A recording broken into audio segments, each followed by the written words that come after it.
If Machiavelli lived today, he wouldn't be surprised. People still believe words more than deeds. They fear loneliness more than weakness. But there are those who walk another path, those who understand that strength is not in muscles, but in the mind. Today, I'll share with you 3 principles that would make you stronger. If only you listened to Machiavelli. He would say, seek not justice, but understanding. Do not prove you are right. Prove you can act. Never trust the crowd. It changes faith faster than it breathes. Remember, power begins where pity ends. And if you learn to master yourself, no one will ever master you.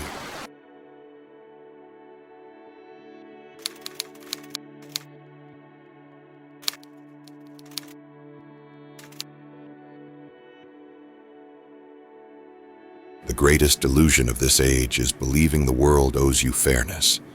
It never did. It never will. Power respects no innocence. Mercy is not a rule.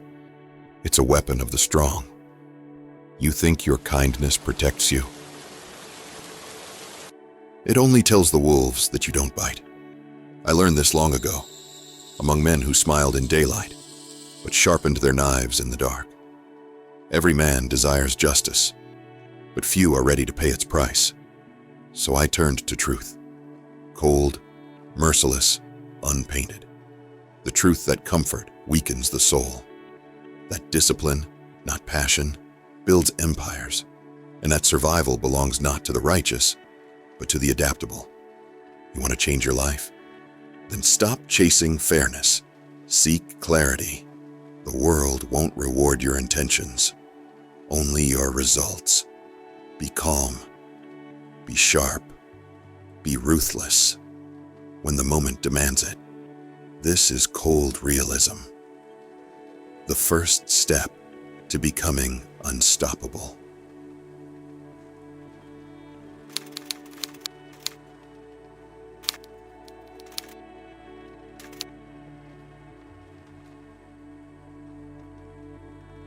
Before you conquer the world, you must first conquer the man inside you.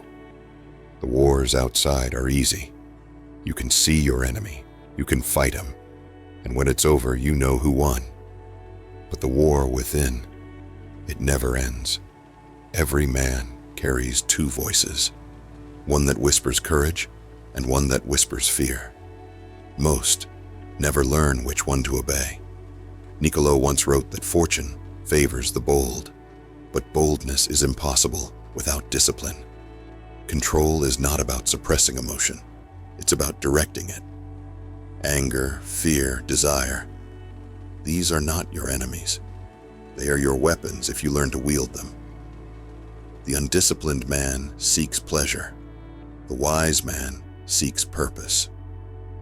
When you chase pleasure, you become a slave to your impulses. When you chase purpose, you become master of yourself. The world today worships comfort. Screens, distractions, validation. They numb the very muscle that made men great, the will. And once the will weakens, the soul follows. You wake up tired. You scroll for hours. You tell yourself you'll start tomorrow. But tomorrow never comes for those who can't master today. You think you need motivation. What you need is command. Command over your thoughts. Command over your focus. Command over your hunger for the easy path. Every man wants to be strong, but few understand that strength is a habit, not a moment. It's built in the silence of small decisions, when no one's watching, when quitting feels justified, when the reward seems too far away. That's where control begins. The world will test you, with rejection, with failure, with pain. And every time you resist the urge to escape, you sharpen your mind like a blade. You begin to see that the greatest enemy is not chaos, but comfort.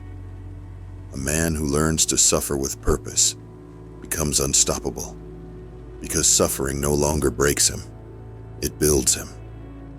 Every time you delay gratification, you buy power. Every time you control your emotions, you gain freedom. That is the paradox of mastery. To be free, you must first learn restraint. Think of your mind as a kingdom. Thoughts are citizens. Emotions are soldiers. Desire is the crown. Without a ruler, discipline, the kingdom falls into chaos. But when the ruler is wise, he directs his army with precision, and the kingdom thrives. You are not born weak. You were born distracted, and every distraction you eliminate is a piece of your throne reclaimed. You cannot command others until you command yourself. You cannot influence the world until you master the storms within you. A single man who can sit in silence, in full control of his mind, is more dangerous than 1,000 men who act without purpose. The world bows to those who no longer bow to their impulses. So the next time you feel lost, remember this: you don't need more motivation. You need more discipline. The flame that burns steady will always outlast the fire that burns bright. Be steady. Be unshaken. Be the master of yourself first and the world second. Because the greatest victory is not over kingdoms or enemies. It's over your own weakness. And once you win that war, there's nothing left to fear.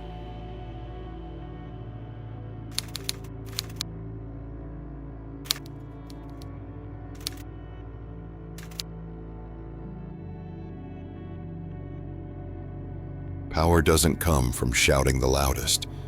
It comes from understanding what moves people and guiding it, forcing others to obey. But true influence is invisible. It's the whisper behind every decision, the silent force that makes others want to follow you. When I watched rulers fall, it wasn't because their enemies were stronger. It was because their people stopped believing. You can't command loyalty. You must build it. Influence begins with perception. What people see in you is often more powerful than what you truly are. That's why the wise learn to shape their image, not with lies, but with precision. Show confidence when uncertain. Speak calmly when the world panics. Move with purpose when others hesitate. Humans are drawn to stability. Become their anchor. Yet, remember this: influence without character is manipulation. Influence with integrity is leadership. The first creates fear. The second creates respect. When you learn to listen more than you speak, you begin to understand what people truly want. Not what they say, but what they crave. Every man is led by his desire. Power, approval, love, safety, pride. The master of influence does not fight against these desires. He aligns with them. Guide people's energy toward your vision, and they will follow you willingly. Speak their language, and they will hear your truth. But never let your influence become your identity. When you start living only to persuade, you lose your authenticity. And authenticity is the root of all lasting power. Be the mirror and the flame. Reflect what they seek and light what they fear to ignite. Influence is not about domination. It's about alignment. Even a storm obeys gravity, and the gravity of a great man pulls the world into his orbit. So master 3 laws: perception, emotion, direction. Perception, how they see you. Shape it like a sculptor, not a mask, but a message. Emotion, how they feel near you. Make your presence a calm field, the eye of the storm. Direction, where you lead them. Even lions follow a leader who knows the way. Do not chase approval. Command it by example. Do not demand loyalty. Earn it with vision. When you act with clarity and conviction, others sense it instinctively. People don't follow words, they follow certainty. Remember, the one who influences minds never needs to raise his voice. In the court of chaos, silence is the loudest authority. Every empire, every movement, every revolution started with one person who believed strongly enough to make others believe too. So if you wish to lead, don't start by forcing others to listen. Start by mastering the art of being worth listening to. Be intentional, be precise, be powerful, and above all, influence, not by fear, but by example. Because those who control with fear will always be replaced. But those who inspire with strength, they build legacies that never fade. I lived among kings and traitors, among those who ruled the world, and those who begged to survive. I watched empires rise and fall, not because of war, but because of weakness. Men lost their fire long before they lost their crowns. They feared pain more than failure, and comfort became their new master. You are no different. The world you live in has no swords, no thrones, yet the same battles remain. The war is inside you. Every morning, you meet your enemy, the version of yourself that wants to stay the same. Defeat him, and you'll never need a crown, because the world will already be yours.